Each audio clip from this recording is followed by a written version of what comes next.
Break Fix Podcast is all about capturing the living history of people from all over the autosphere, from wrench turners and racers to artists, authors, designers, and everything in between. Our goal is to inspire a new generation of petrol heads that wonder, how did they get that job or become that person? The road to success is paved by all of us because everyone has a story. Our guest tonight is a car guy, motorcycle enthusiast, martial artist, photographer, and writer. Jeff Willis was born and raised in Eureka, California, and in his new book, Human in the Machine, he explores the relationship between cars and the people who love them. And he's here to give us a peek not only into his life, but the stories he captured in his new book, and much, much more. So with that, let's welcome Jeff to Break Fix. Well, thank you very much for having me here. I appreciate you having me on and want to say congratulations on so many episodes. You have a lot of episodes. Well, thank you very much. Yeah. Everyone has a superhero origin story. So tell us about how you became a petrol head. The who, what, where, and why. What influenced you? Did you come from a car family? Did it start as a kid, or did you come at it later in life? It started for me when I was a kid, seeing the joy in my dad's eyes and the value that cars and motorcycles brought him. My dad really kind of imparted his enjoyment of cars and motorcycles and the memories that they brought him to me. Very first car or truck that I can remember that did that was a 1950 GMC truck that he bought as a project. And then later on, after he worked on that for a while, sold that, and he bought a 1951 Chevy. And the funny story about that is the guy that he bought it from gave him the explanation as to why all of the glass in the truck had been busted and broken out. Apparently, the wife of the man found something out about him and somebody else and something or other, took a baseball bat to all of the glass, except the two most valuable pieces of glass, those corner pieces of glass on the 5 windows. She left those alone. So somehow those survived. Later on, he bought a MG midget and would pick up my sister and I from the babysitter after he got off work. And that was really honestly riding in a sports car, like a race car for us, because we were little. We got to sit in the little car really close to the ground. And it was just a whole holistic experience being in a tiny, small, quick little convertible. And it just was burned in my brain. And from those early days on, I was enthralled with cars. I always had Hot Wheels and remote control cars, wanted to race my friends and pretend that our bikes were Harleys. And so it started young. When we talk to people on the show and they immediately associate California with car culture. And it's like, oh, you must love cars because it's the epicenter of American car culture, the Beach Boys and, James Dean and all this kind of stuff. And then you kind of peel it back and you go, wait, Eureka, where is that? If you quickly look on the map, it is on the water, but it's northwest of Sacramento towards Redwoods. That's not where car culture is. What was that like growing up? That's funny that you say that because that's what I heard from most of the people that ever visited me or exchange students that I knew in school. The first thing they would say would be, where's the palm trees? And we would say, we don't have palm trees, we have redwood trees. It's a little different. It's foggy, it's cold, it's 58 to 60 degrees year round. I love that sort of weather. I'm a fog guy myself. I really love that sort of atmosphere, but it was a shock to most people when they would come to California and see that this wasn't the California of the TV shows and the movies. That was something that never really occurred to me growing up because we still had car clubs. We still had car shows. My uncle was a founding member. He actually was the founding member of the Chaparral's Car Club in the 60s here. So one of the very first car clubs in Eureka was started by my uncle. And so for me, it never really occurred to me that we weren't part of the California car culture because it really felt like we were until someone from outside of the area would come in and say, this is weird. This isn't what I thought California would be. So yeah, it never really occurred to me. For those of us petrol heads of a certain age, as we like to say, there's certain posters that were on our walls as a kid. So one of our famous pit stop questions here, what was on your wall? Lamborghini. I had a red Countach on my wall, and that was probably the first supercar that really lit my brain up. That and the Ferraris, when we were young, were all that we knew about that were quote unquote supercars. Nowadays, you have 15, 16 different brands that are considered supercars, which is great and it's fun. Back then, it seemed a little more pure in some sense, where those were it. Those were the upper echelon that everybody loved, that everybody had on their walls. Of course, Porsche was very close underneath that. So you're right, because the Porsches at the time, you're talking about the Countach, you had the Ferrari Testarossa, right? One of the widest cars in production. And then the 930 Turbo, which wasn't quite at that level yet. Porsche hadn't transcended. And we're going to talk about Porsche a little bit more here as we go along, because it is a sweet spot for you. But then I remember too, out of nowhere comes Jaguar with the XJ220 and sort of breaks the glass ceiling for supercars at that point. The thing about Jaguar, I'm glad you brought them up, because that wasn't something that I immediately thought of when I think of cars that were really influential in the 80s and 90s. However, when I think back to the XJS, that is one of the most beautiful cars that I've ever seen. I kind of like those bastard stepchild sort of models, like the 928 Porsche that nobody that's a purist likes, the XJS that people say it looks like a giant stepped on it or sat on it. I love those cars because they're weird and they're strange and cool and sexy, and those led to Jaguar and other similar brands really wanting to make an indelible mark on the automotive culture and community, where they weren't really considered the Ferrari or the Lamborghini or what have you. So like you said, when the XJ220 came out, that was mind-blowing, because everybody was like, where did Jaguar come from with that? That just blew everybody's mind. I think that's a huge piece of the puzzle as well. Stepping back into your past, your dad actually wrote a book called An Autobiography, a little bit of play on words there, by Kent Willis. You can actually still find that book out there. It's on Amazon as well. So what was that about? And did he inspire you to become a writer as well, to kind of deepen your petrolheadness, if that's actually a word? It actually was the opposite. My dad has written a number of books. The first book that he wrote was in the late 70s. It was on invertebrate biology, and it was a college prep book for Humboldt State University. Since then, he's written a lot of other books. One of the most influential that I think that he wrote was about coaching and teaching. He was a coach and a teacher for 42 years, as was my mom. His love of cars, for me, directly translated into something that should be put into book form. And so I was actually the one that convinced him to write a book about cars and all of the wonderful memories that he had had from when he was hunting deer with his dad in a wagon, and my grandma driving a 63 Nova and him driving an Impala to his prom.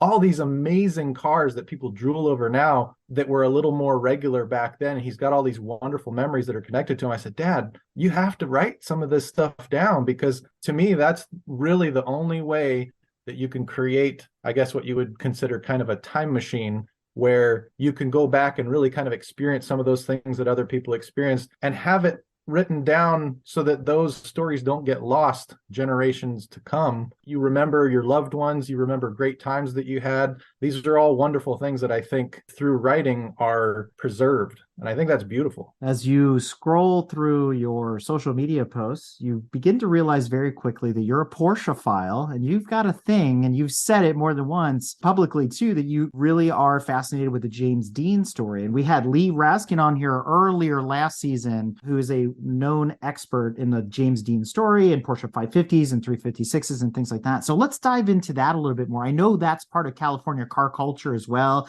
especially his tragic death and all that. What really drew you into that world, especially that very small snippet of Porsche history, and how did that grow for you? When I was young, I was not a Porsche fan to begin with. I thought the 911s were ugly. I thought they looked like squat, obese little turtles that had chubby hips and buggy eyes, and that compared to the Lamborghini that looks like it's going 1,000 miles an hour standing still, it doesn't equate. It wasn't until later when I started to see some of the, like for instance, the 514s with the closed wheelbase fender skirts that were the racers that I just thought were incredibly beautiful. and the Glockler Porsches in the 80s and 90s, the Kramer K3, even back further in the 70s, the 917s that were just wild and amazing, mirrored a little bit of one of my dream cars, the Ford GT40s. That is when I started to kind of really get into the old race car, former race car kind of car club culture. And a lot of those guys were really into those old Porsches because the Porsches were more readily available, they were more accessible, they were more affordable. And so a lot more people could experience the beauty and the fun and the heart-pumping nature of those old Porsches than could, say, a Lamborghini or a Ferrari from some of those eras.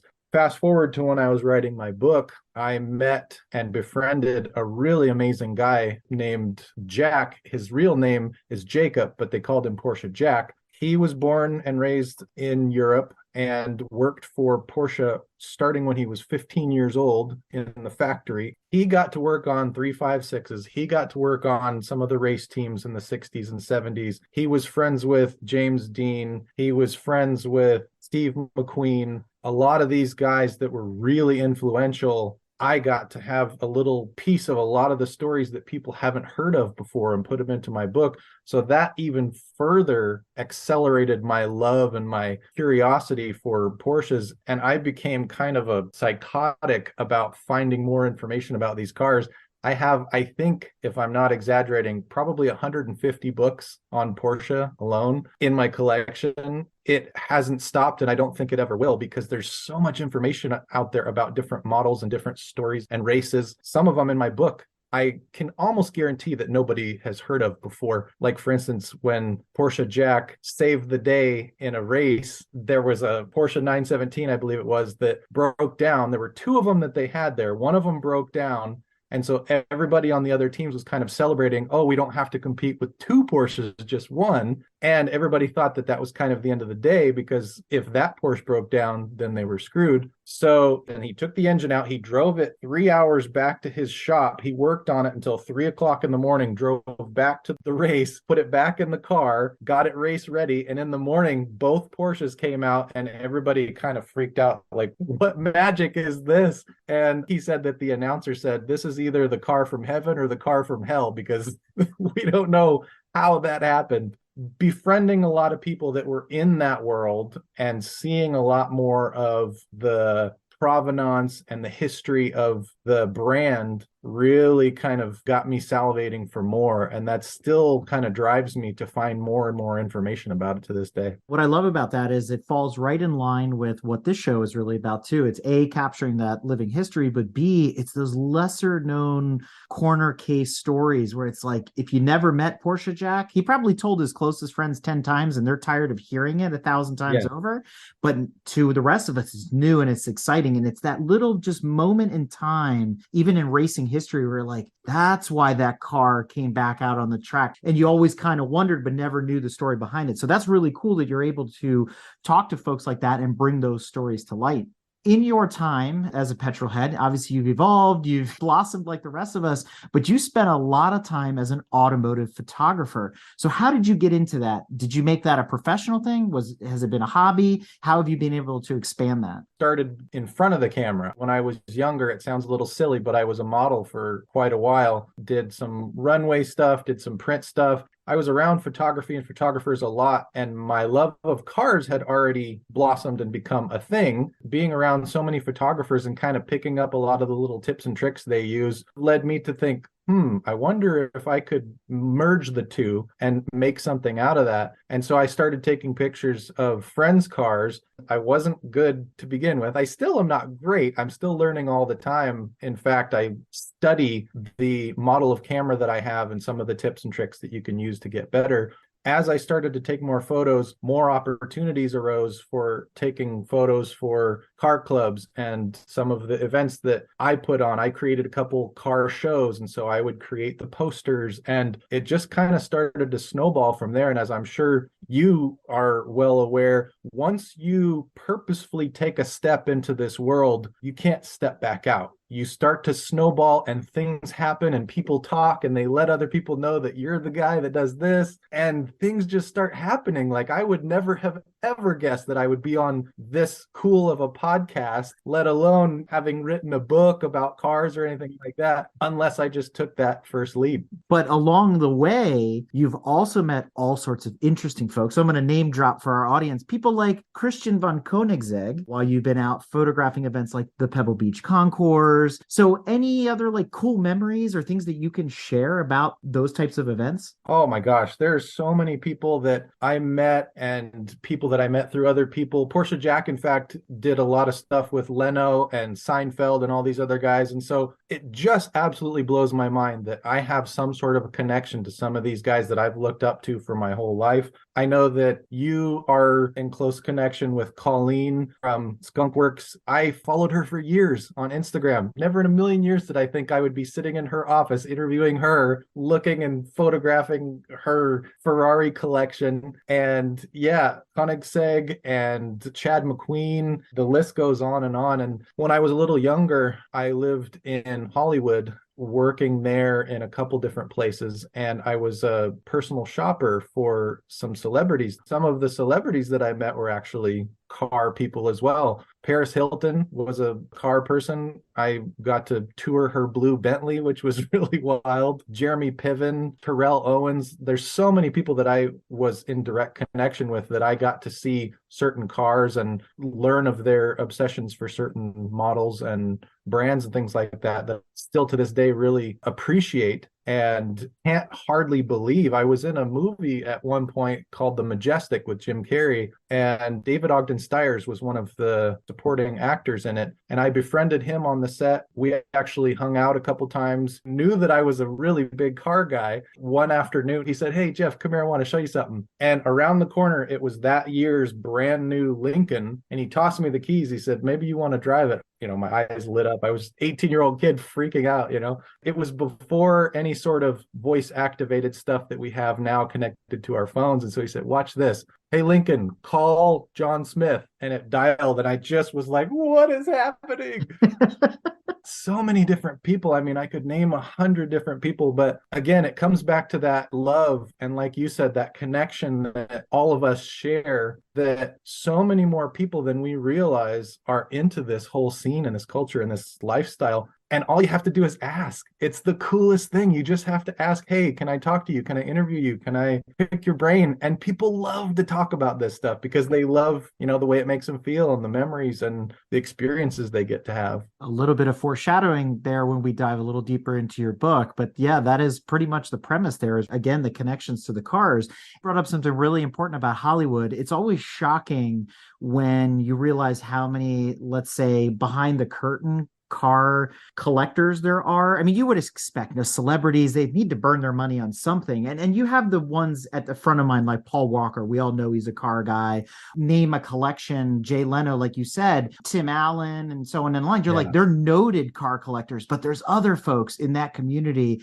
that they've got their prized possessions, their crown jewels, the cars that they like to flaunt, that they bring down to, you know, whatever cars and coffee's going on that weekend, that sort of thing. And to your point, they got some cool stories. You take an interest in them and say, not in a weird way, be like, "Why'd you buy that car?" But why this car? Why these customizations? Like, take an interest in them. And to your point, they open up and they want to tell you why they did it that way. And it's pretty cool. Or it reminds them of, to your point, something that happened when they were a kid. Is there somebody on your bucket list? Is there somebody that maybe you didn't get to interview for the book that you still want to talk to? Yes. So I contacted Spike Ferriston. He, first of all, congratulated me on becoming a writer for Garage Style magazine for my book and stuff like that. But I asked him if I could interview him, and he laughed and said no, and said congrats anyways. And he did it in such a funny and fun way. I want to try to knock that door down again and see if I could interview him, because he's another guy that I listen to his podcast quite a bit. He obviously has connections all across the world and great friends with Seinfeld. And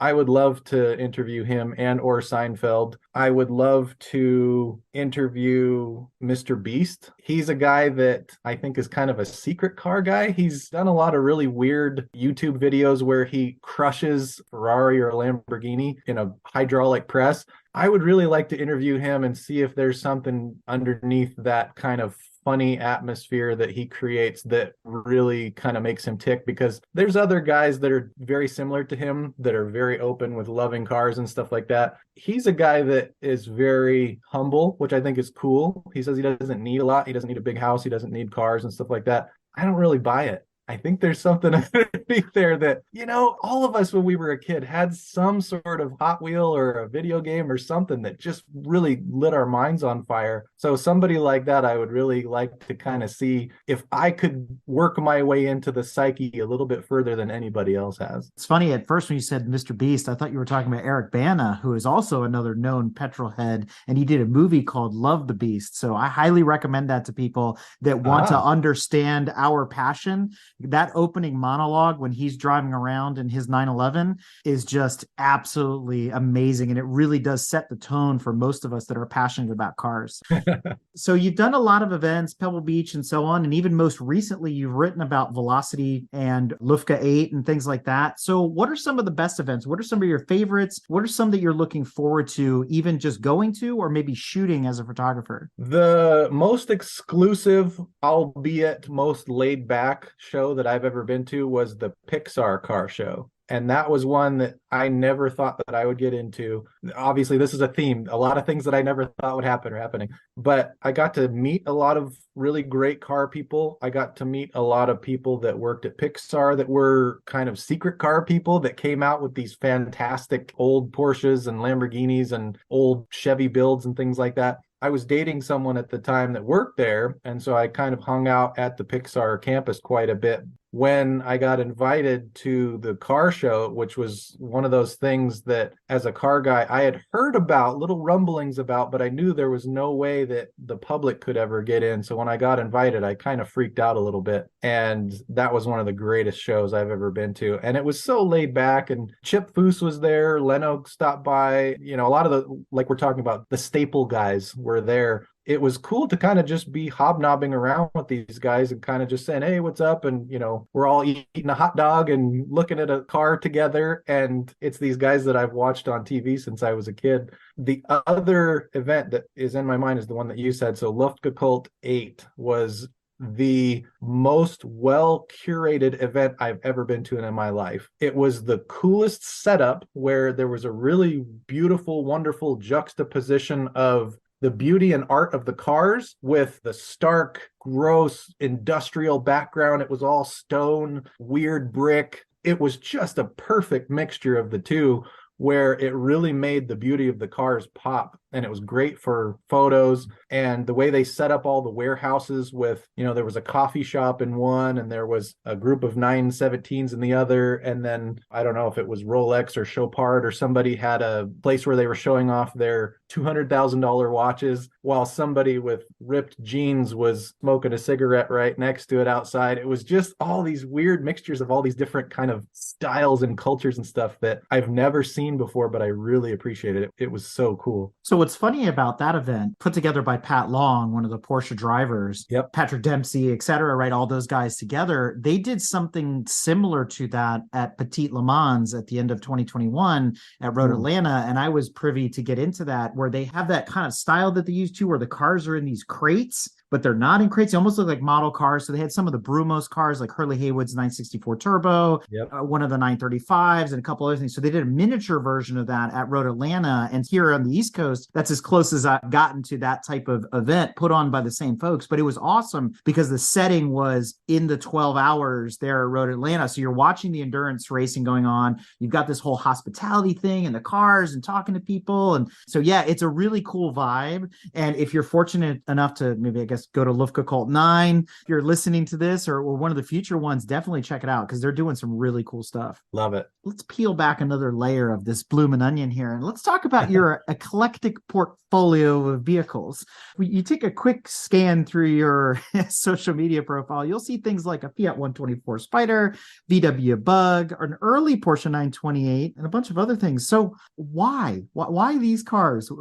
How did you end up with this motley crew? So The Bug, first of all, was one that I've always wanted. My mom had a Bug when I was a little kid, and it was funny because my dad said that he hated that car because when I was maybe 1 or 2 years old, my mom would put me in the little car seat in the back. And my dad said as we drove off down the driveway, he would see my little head bouncing around and always worry about our safety. My mom almost got squished in that Bug, horrible pun intended. So she got rid of that. But I always wanted a Bug. That was one of my, if not my earliest memory, was of the perforated seats in my mom's Bug. The 70 Nova was just something that is one of the greatest, sexiest muscle cars of all time. I think the Challengers, the Novas, the Camaros, they're all kind of in that same league. They have that big, huge back end with the meaty tires and that muscle bulldog look to them. And I just think those are so badass. The Porsche, like I mentioned earlier, I have a thing for the bastard stepchild model of any brand. And so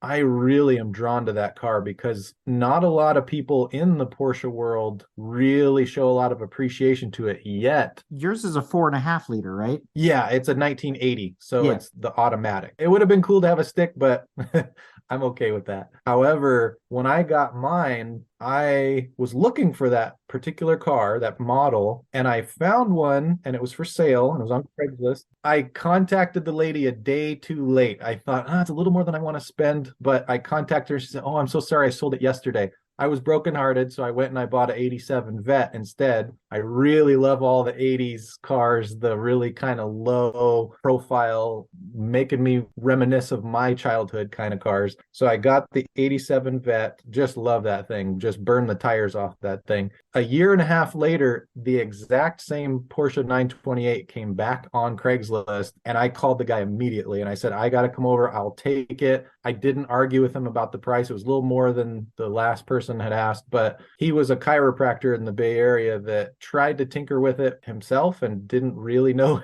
what he was doing. So there were a couple things that I had to fix and get fixed on it, but then it was just a monster machine. And since then, it's just been one of the greatest investments I've ever made.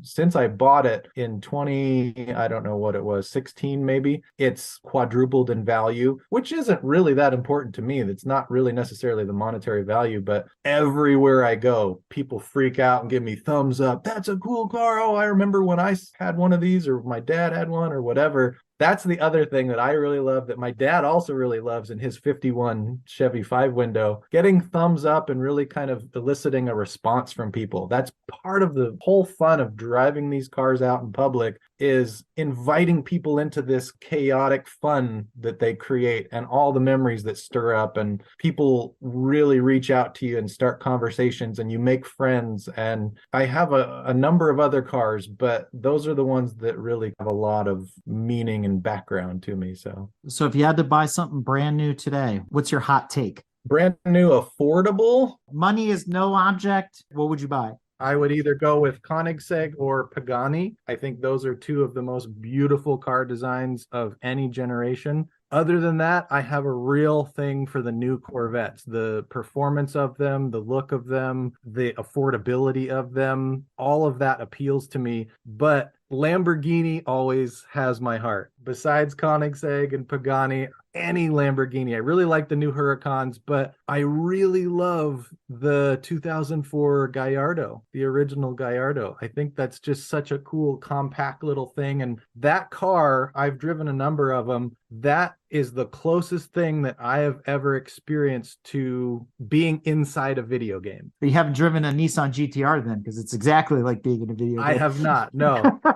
A friend of mine had one and he said it was pretty wild, but I have never driven one of those. You mentioned the Pagani and the Koenigsegg. So would those be the sexiest cars of all time, or is there something else? Gosh, yes. I would have to say, I think the Koenigsegg for me, the artistic value of the Pagani and all the little weird details like the little leaf-shaped side view mirrors. The other car that I think is probably one of the most underrated sexy cars is the Spyker C8. The interior of that thing looks like a 1940s bomber that was redone in all chrome or something. It just is so cool, and all the stitching on the leather.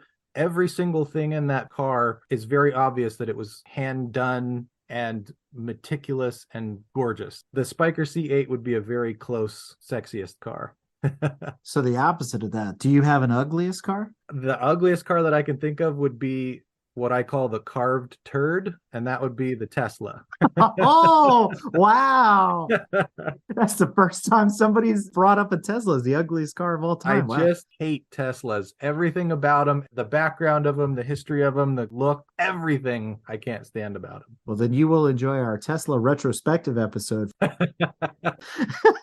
So as we move on, let's talk about your book. Gotten to know you, but let's get to know the Q in parentheses, man in the machine. You have it kind of an interesting way to do the title, the human or the man in the machine. So what is it all about? And like you said, your dad inspired you to write, other people are telling you to write, but getting off the blocks and writing a book is a lot different than writing an article or a short story or an essay. When you sit down to 80,000 words, it's a hell of a job. So what got you there? Well, yes, all of the above got me there. First of all, the title, Human in the Machine, I started with Man in the Machine.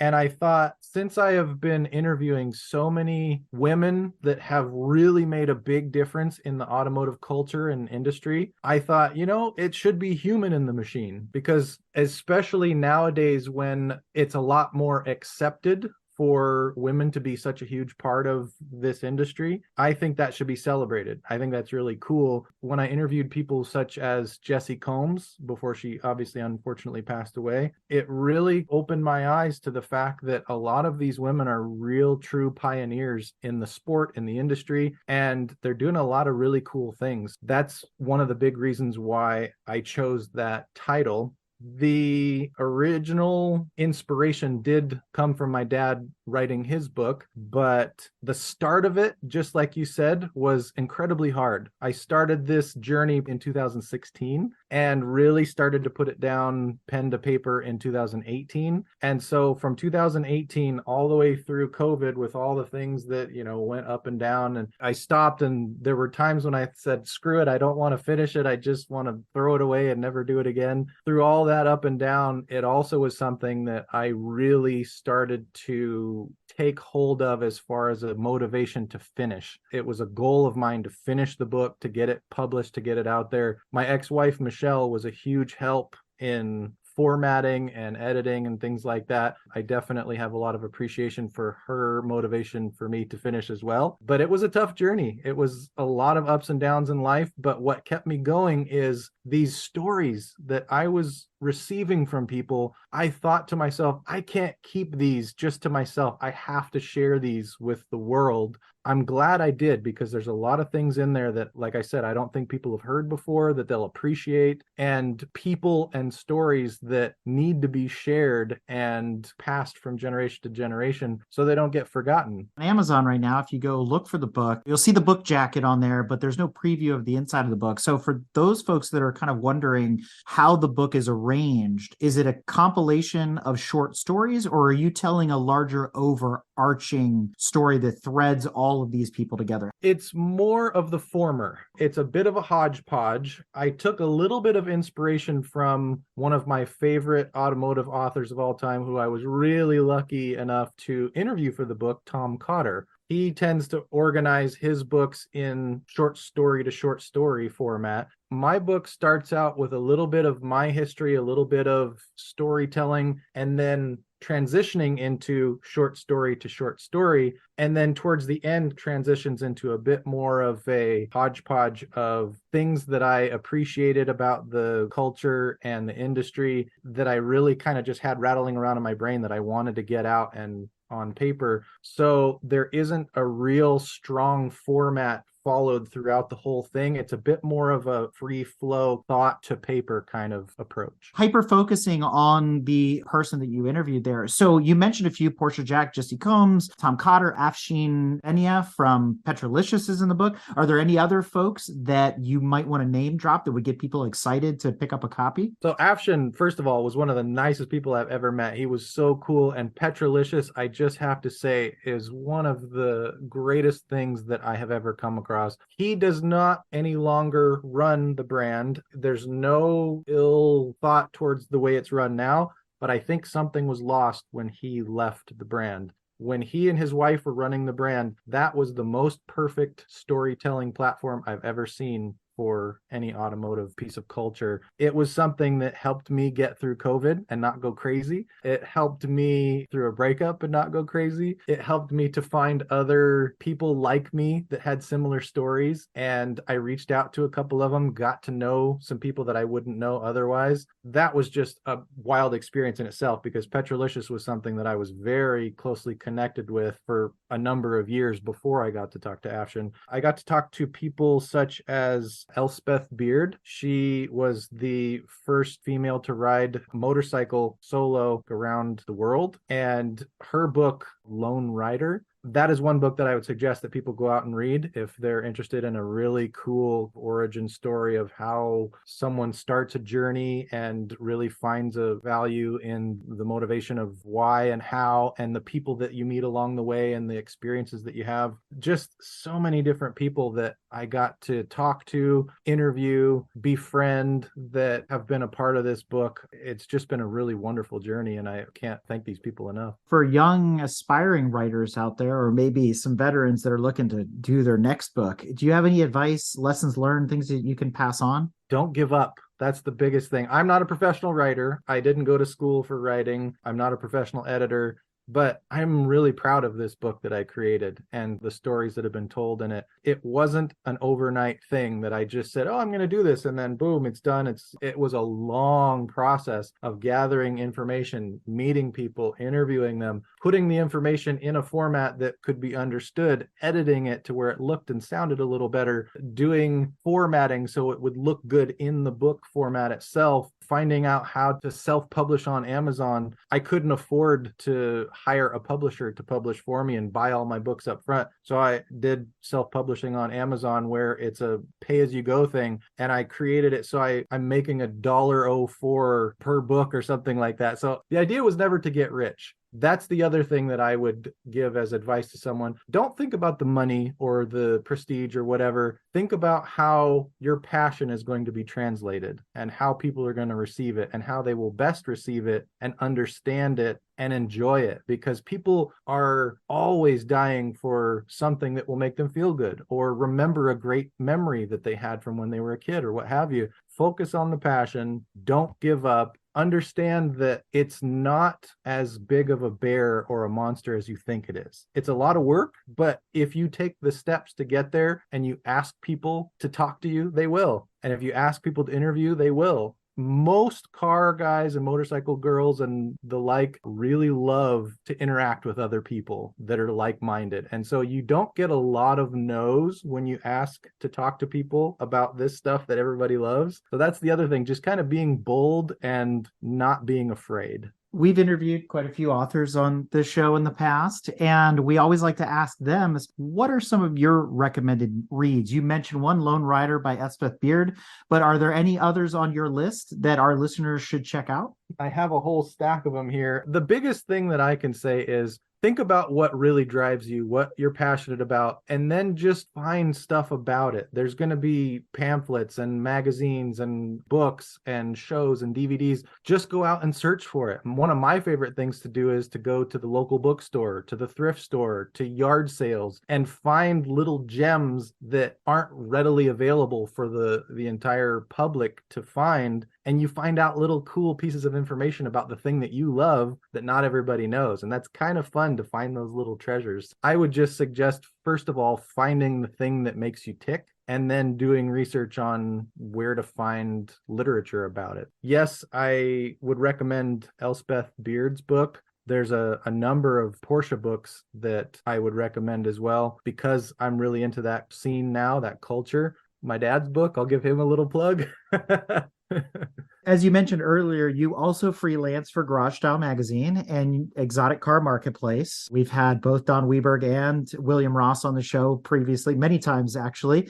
That kind of begs the question, what else are you working on? What's Jeff Willis's future look like? Is there another book on the horizon? There is. So my next venture as far as book writing is going to be something similar, but in Europe. I really want to delve into the car culture there because it's different. Over here in the States, we have a lot of stuff like muscle cars, lowriders. There's a lot of really kind of niche stuff in this California, US car culture. Over there, there's a lot more ex-racer type provenance to some of the stories. It's a really different world over there that I want to explore and see what I can find out about. That, and there is one other really cool thing I'll plug. I'm creating a brand. It's called Ooh Scary Monster. It's going to be a company that helps young builders, young racers, young writers find sponsorships. Because I know that's one of the things when I've talked to people that are younger, or when I've thought about things that I've tried to do in the past, sometimes you don't know where to start, and all you need is just a little bit of help to kind of get you going and really light that fire in you.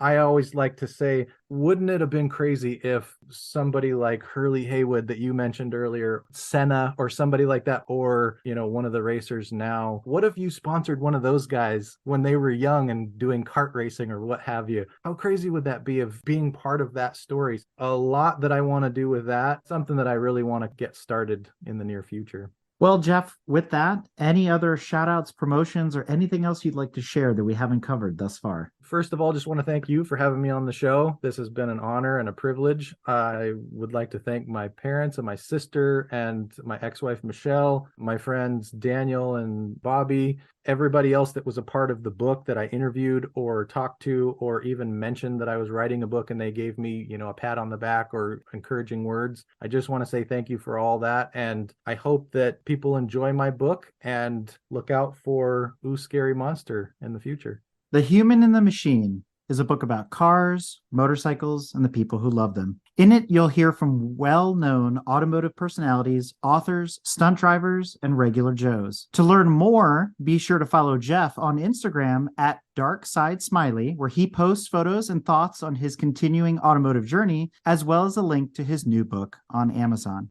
And with that, Jeff, I can't thank you enough for everything you're doing. I think this is absolutely fabulous. Congratulations on your new book. And like you said, don't stop. Keep up the good work. Keep telling and retelling all these stories out there and bringing some of these really cool ideas to the forefront. Again, best of luck and thank you for everything. Thank you so much for having me. If you like what you've heard and want to learn more about GTM, be sure to check us out on www.gtmotorsports.org. You can also find us on Instagram at Grand Touring Motorsports. Also, if you want to get involved or have suggestions for future shows, you can call or text us at 202-630-1770 or send us an email at crewchief@gtmotorsports.org. We'd love to hear from you. Hey everybody, Crew Chief Eric here. We really hope you enjoyed this episode of Break Fix, and we wanted to remind you that GTM remains a no annual fees organization. And our goal is to continue to bring you quality episodes like this one at no charge. As a loyal listener, please consider subscribing to our Patreon for bonus and behind-the-scenes content, extra goodies, and GTM swag. For as little as $2.50 a month, you can keep our developers, writers, editors, casters, and other volunteers fed on their strict diet of Fig Newtons, gummy bears, and Monster. Consider signing up for Patreon today at www.patreon.com/GT Motorsports. And remember, without fans, supporters, and members like you, none of this would be possible.